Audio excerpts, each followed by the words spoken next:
Hello guys. A few days ago I shared a stripping technique with you for card making, and I absolutely love that. I've used it on lots of cards at this point. It's been a favorite of mine. But this is the stepped up version.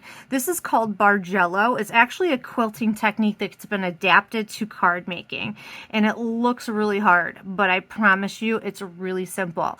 I have a couple tips to share with you to make this a lot easier. Let's get started with that.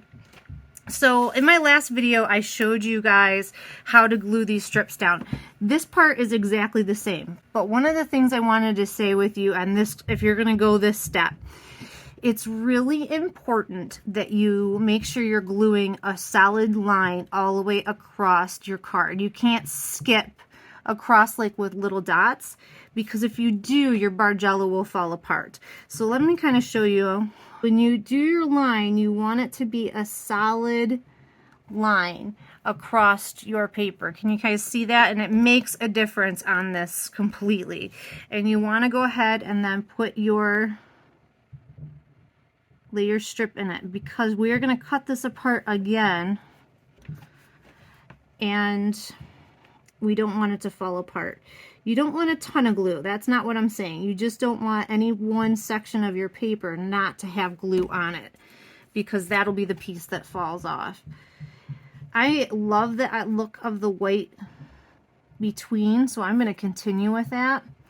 And this takes me, I timed this in my last video because I wanted to know, about 4 minutes. This is not something that takes a long time. This is a great way to use up your scraps. I have been using up my scraps a lot by doing this and making cards.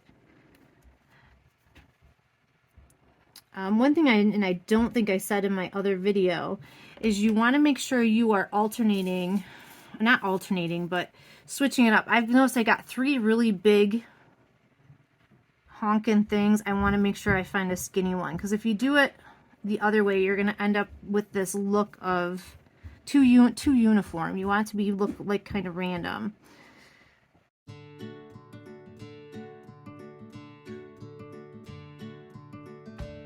And now I'm pulling in my paper trimmer here, and now I have one side that's completely flush. So I'm going to go ahead and put that against the flat side of my paper trimmer, and I'm going to trim off all the junk.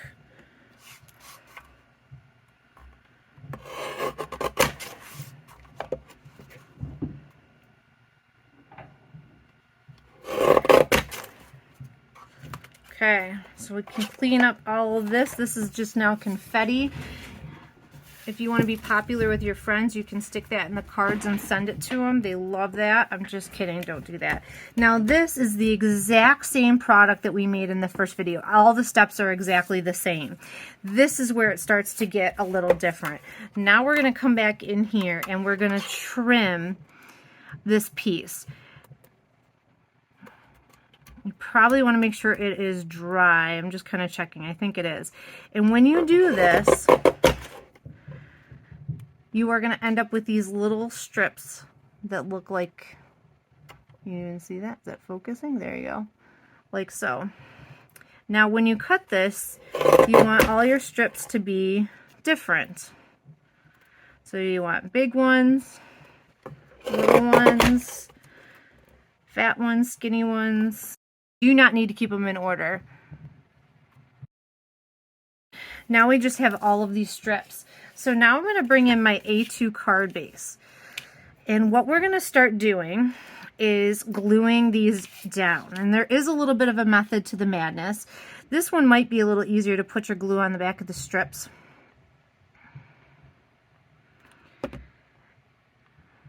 Let's see. And I am going to butt this right up to the edge of my card. And I am using the Barely Art glue because I know it'll dry clear.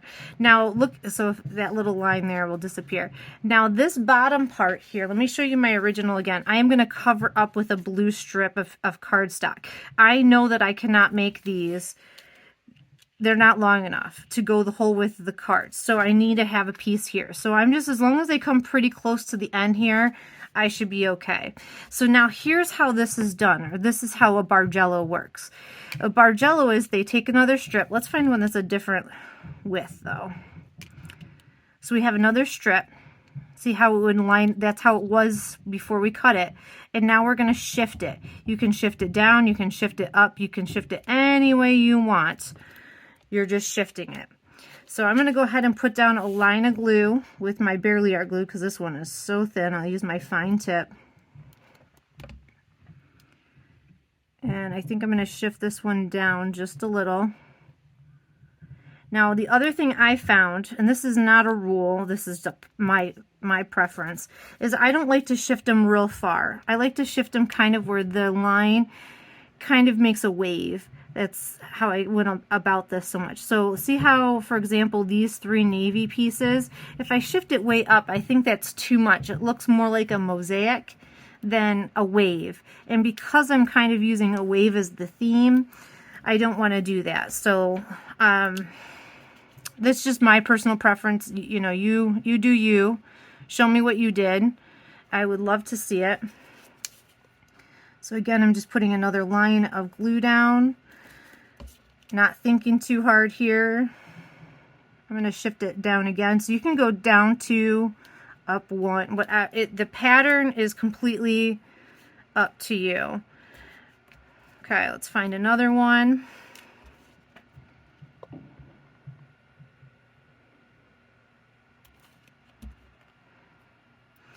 And now I'm going to shift back up.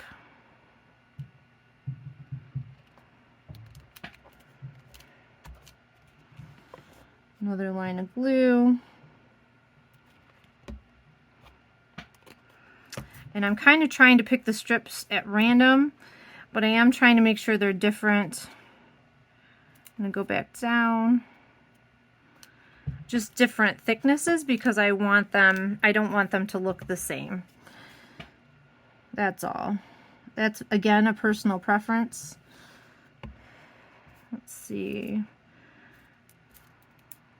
I'm just going to grab this guy. He looks fun. I'm going to go back up.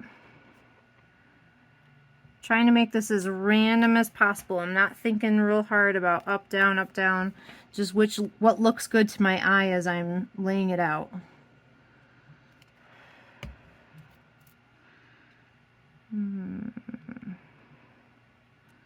Trying to decide. And the nice thing about liquid glue is you get to work with it a little bit. You can slide it just ever so slightly.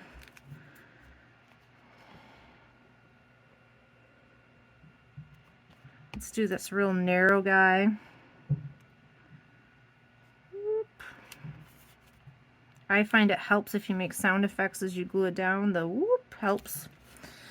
You guys probably think I'm nuts, but that's okay. I would love to know what you guys are thinking. Is this awesome? Do you think this looks too hard? What you tell me. I would love to know. This really is. I took this to my corning class and my Brockport class, and I took this to class, and my students at first looked at it and thought, oh my god, this looks so hard. But after doing it, they asked me to design another card with the same technique because they really liked the look of it. So I think overall, it's one of those things that looks really hard but really isn't. I have a little piece of paper there. Let's give that a little haircut.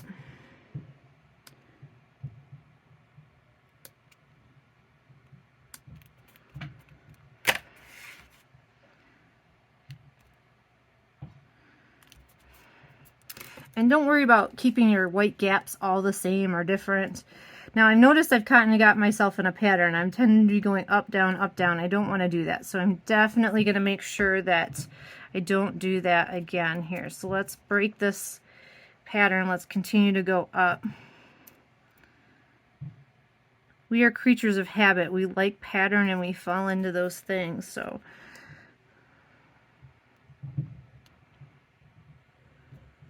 I'm going to do that again. I'm going to get let's get this big fat one in here. I'm going to do up again.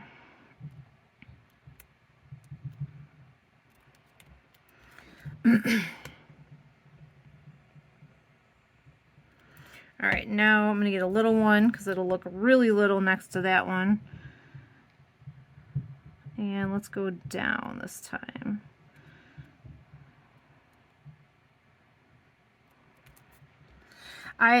What do you guys think this looks like? To me, it looked like a wave. That was why I kind of went with the ocean theme here. But you tell me, what do you think it looks like? Does it remind you of something?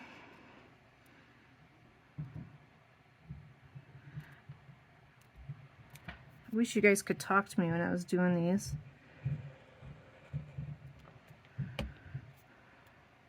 All right, let's find another little skinny guy. I'm gonna go down again. Trying really hard not to create a pattern here.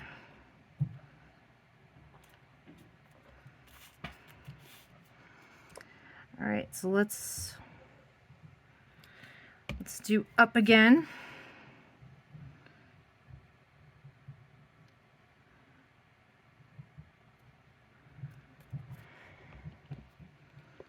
Oops.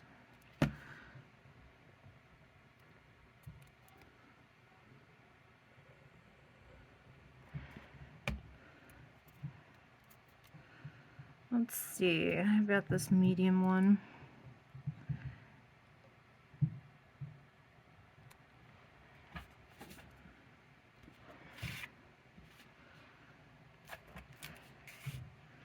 And even if I feel like I'm starting to be a little wonky, like I don't think it's going to be very noticeable when this card's all done.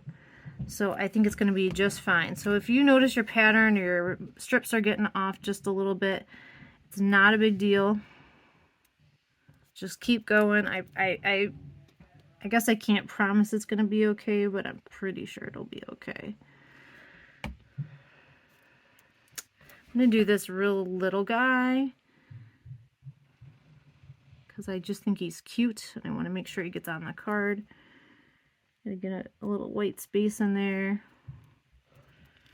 And then I'm gonna finish off this side. And you know I'm gonna have to trim part of it, that's okay. With this big fat one.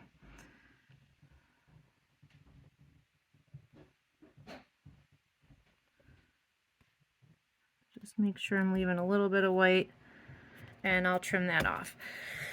All right, so now I'm going to take this over to my paper trimmer. And remember how I had a couple that my paper trimmer chewed up? I had two. Look at, I didn't even need them. It was fine. I'm just going to set them aside. I'll probably end up in the trash here in a second, but I want to cut all this and make sure I don't need anything. Okay, so after I took it to the paper trimmer, look, it's all cut. And I'm going to now take and just scrap all those little pieces. If you did have one, like I said, my paper trimmer kind of shredded one. If you had one extra, it'd be kind of cool to stick that inside your card. So I kept it really, really simple. I just cut a little piece of blue cardstock. I chose one of the mid-tones. And I chose a darker one because I think it helps ground the whole image. I think the lighter one. But I think depending on the project you were doing, it wouldn't matter. And then that just kind of, by covering that all up, it gives it a very finished look. And now I'm just going to put a line of glue across the top.